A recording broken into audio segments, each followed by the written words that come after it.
Hoje nós vamos conversar. Olha, gente, isso é demais, viu? Eu já notei aqui para vocês, né? Porque a Raquel Boechat, ela tem um projeto super interessante, né? Que é um... Aqui eu vou ler para vocês. Ela vai falar, mas eu vou falar só o nome, que é Senhorita Carioca. Por que é Senhorita Carioca? É uma boa pergunta. É uma boa pergunta. Senhorita, boa tarde a todos, boa tarde aos ouvintes. Senhorita Carioca, ele é um projeto multimídia, né? Que nasce no ano 2000, mas na verdade ao longo desse período de 2000 a 2013, né, o ano que estamos, as tecnologias evoluíram muito. Então hoje é um projeto multimídia com base num livro que tem o site e que tem uns guias de áudio para você passear pela cidade do Rio de Janeiro com histórias guiadas contando a história do lugar que você está naquele momento, né? É um projeto que eu tenho muito orgulho de fazer com o Tomeu Gonçalves, que é um grande diretor artístico de televisão, teólogo, economista, sobre a história do Rio de Janeiro. Esse projeto, Senhorita Carioca, por que Senhorita Carioca? Isso. Quem é Senhorita Carioca? A Senhorita Carioca é a cidade do Rio de Janeiro. E esse nome, ele vem de uma palestra de um urbanista importante francês do início do século passado, Alfred Agache, que em 1927 foi contratado pelo então prefeito do Rio para poder fazer um projeto de desenvolvimento, né? A gente sabe que o século XIX foi o século das ciências, né? O modelo civilizatório era o francês, o Rio de Janeiro queria ser francês, todo mundo falava francês e precisávamos ter uma capital com largas avenidas, né? Reformas que trouxessem ao centro do Rio e à Zona Sul um padrão de uma cidade com todo o poderio e a pompa de todas as grandes cidades do mundo daquele período. Alfred Agache, então, foi contratado para isso. E na palestra em que ele apresentou o que ficou conhecido como Plano Agache, ele mencionou a cidade do Rio de Janeiro como uma mulher um pouco depauperada, que precisava de algumas reformas. E chamou a cidade do Rio de Janeiro... A mulher precisava de reformas, tá? Exatamente. Vou mandar ela para uma clínica. Temos que entender o contexto da época, né? Nesse período, 1927, estávamos a pouquíssimos aninhos da mulher ter direito ao voto, né? Era outro contexto histórico.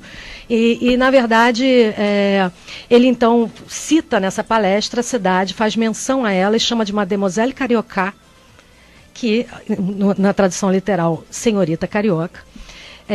Então a gente pegou essa brincadeira, né, a partir desse gancho histórico, né, da Senhorita Carioca, e a partir da grande pesquisa que a gente fez, porque esse projeto ele traz a história do Rio de Janeiro, ou da Senhorita Carioca, desde o que seria o final do século XV, antes do descobrimento do Brasil, até a virada no Réveillon de 1899 para 1900, fazendo pontes entre esses momentos lá de trás com o Rio de Janeiro de hoje.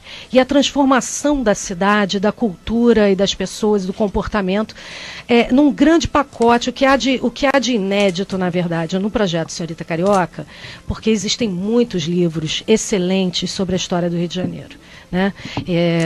Na época do quarto centenário, né, em 1965, vários livros saíram, tem milhares no mercado, com fotografias belíssimas, mas são geralmente focados em temas, né? Você tem o Porto do Rio, né? Você tem Copacabana, você tem a Zona Norte, que foi uma tendência até recente, Zona Norte, mas o Senhorita Carioca, ele traz tudo, falando assim de uma maneira bem aqui na intimidade, como tudo num mesmo saco de gato, né? Em que a gente tem culinária, hábitos diários, como é que a cidade funcionava, quais eram os bastidores da política, como é que era o dia a dia de tudo, né? O lixo, o transporte, a água, a moda, como se comia, como as pessoas se comportavam, como é que era a questão da segurança pública, que são questões muito voltadas para a vivência política e social e cultural do que é estar nessa cidade.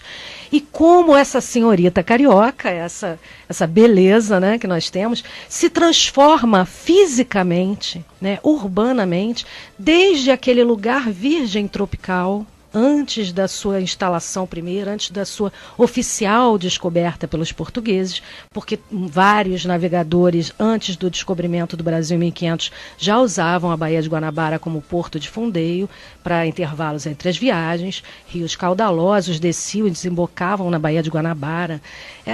A descrição, a gente descreve isso no livro, né? É de uma exuberância tropical, de uma beleza, né? E você fica hoje andando pela cidade, o Rio Carioca, né? Que dá nome à cidade, ao nascido, ou aquele que adotou a cidade, né? Para viver. Era um rio caudaloso, navegável e que desembocava na Baía de Guanabara. Hoje, tudo que você tem andando no aterro do Flamengo é um pedaço de uma estação de tratamento em que você vê uma água passando por ali, algumas sinalizações que a prefeitura chegou a fazer em gestões passadas, você vê placas, Rio Maracanã, Rio Trapicheiro, Rio isso, Rio aquilo, Rio Carioca, passando embaixo do asfalto.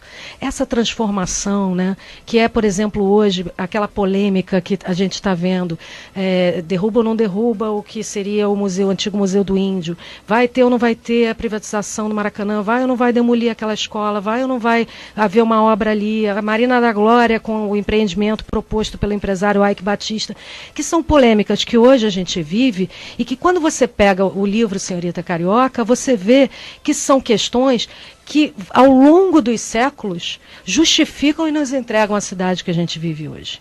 Então, o objetivo desse projeto ele é um livro-reportagem. Nós não somos historiadores, eu sou jornalista, né? Eu e Tomil somos bicho de televisão, profissionalmente falando, né? E nós fizemos uma grande pesquisa, Tomil é um grande pesquisador, em várias, as fontes são história, são livros oficiais de história do Rio de Janeiro, documentos, lemos muito jornal do século XIX na Biblioteca Nacional, tivemos acesso a vários livros raros, daquele que você tem que usar luva para poder tocar com toda a delicadeza. Fomos muito bem recebidos por todos os acervos que mantêm patrimônio, né, de documentação. É um livro ilustrado, com imagens, inclusive, inéditas, porque não publicadas até hoje, e nem expostas, de artistas até o final do século XIX, quando a gente ainda não tinha a fotografia como tecnologia para registro de imagens, você só tinha a pintura, né, a iconografia feita a partir da pena, né, ou do pincel. Então, artistas do mundo inteiro, da Alemanha, da Austrália, da França, que retrataram cenas do Rio de Janeiro, como, por exemplo, as pessoas lavando roupa no chafariz da Carioca, no antigo chafariz da Carioca, porque ninguém tinha água encanada, né, era uma realidade diferente. Ao mesmo tempo que tinha um cavalo bebendo água, tinha uma escrava lavando roupa, tinha um outro pegando água no balde para levar para a dona da casa, e assim era a vida. Quer dizer, todos esses tempos diferentes, essas fases diferentes, né, da infância, adolescência, maturidade da senhorita, né, que vai ter ainda aí uma vida longuíssima. E o importante é que não é só história, que você vai colocar isso em multimídia, que é o mais interessante. Exatamente, ele é um livro que tem uma base de todo esse conteúdo, ele vai ser um site onde você vai ter uma interatividade com esse conteúdo histórico e mais o Rio de Janeiro contemporâneo, né, e os audioguides, que são esse sistema utilizado pelo turismo internacional, em que você normalmente vai a um museu na Europa ou nos Estados Unidos e você coloca um fone, né, o iPad ou o Walkman de antigamente. Ou será o que vai e ali você vai ouvindo como se fosse uma história narrada, né, como uma novelinha de rádio ou como uma reportagem em áudio, obviamente minimamente bilíngue, né, em português e inglês minimamente, em que você vai passear pelo centro da cidade e vai poder ter noção de que você estaria pisando numa das 12 lagoas que existiam no centro do Rio de Janeiro, em que você vai estar caminhando pelo calçadão de Copacabana e entendendo a história, né, que começa com um prostíbulo que ficava onde hoje é o Forte de Copacabana. Histórias fantásticas e de uma natureza belíssima. O Rio de Janeiro é muito lindo, continua sendo, apesar das transformações, né, e a gente tem que... A ideia desse projeto, para finalizar, é que a pessoa termine de ler o livro e conheça o projeto e vivencie a experiência do audioguide e possa ter uma sensação em que ela ande pela cidade e ela sabe por que aquela casa ainda está ali, por que aquela rua é aquela rua, porque ali embaixo tinha um rio, então foi por causa disso que aquilo ali virou uma rua, né? E a razão disso. Quais são as razões que justificam a evolução e o desenvolvimento da urbe, da cidade, né? E o porquê que a gente tem questões como, por exemplo, a favela, como é que ela nasce, por que a gente tem essa distinção cultural da Zona Norte com a Zona Sul, né? Porque é mais chique morar na Zona Sul do que na Zona Norte, é só porque tem praia? Não, isso tem razão, né? Por que eu morro... Hoje o nome favela ficou instituído internacionalmente? Tudo isso está lá na história, tudo isso faz parte da história do Rio de Janeiro, que não é uma história regional, é uma história cosmopolita, faz parte do mundo, de uma cidade que foi capital do Brasil, né, na colônia, no Império e na República. A gente tem o site www.senhoritacarioca.com. Esse endereço remete ao site da nossa empresa e tem lá o contato, e na área de projetos você vai poder saber um pouco mais desse projeto. Temos também no Facebook o Senhorita Carioca, em que a gente posta várias curiosidades, tanto desses tempos pregressos, remotos, quanto de questões contemporâneas do Rio de Janeiro. Ok, Raquel.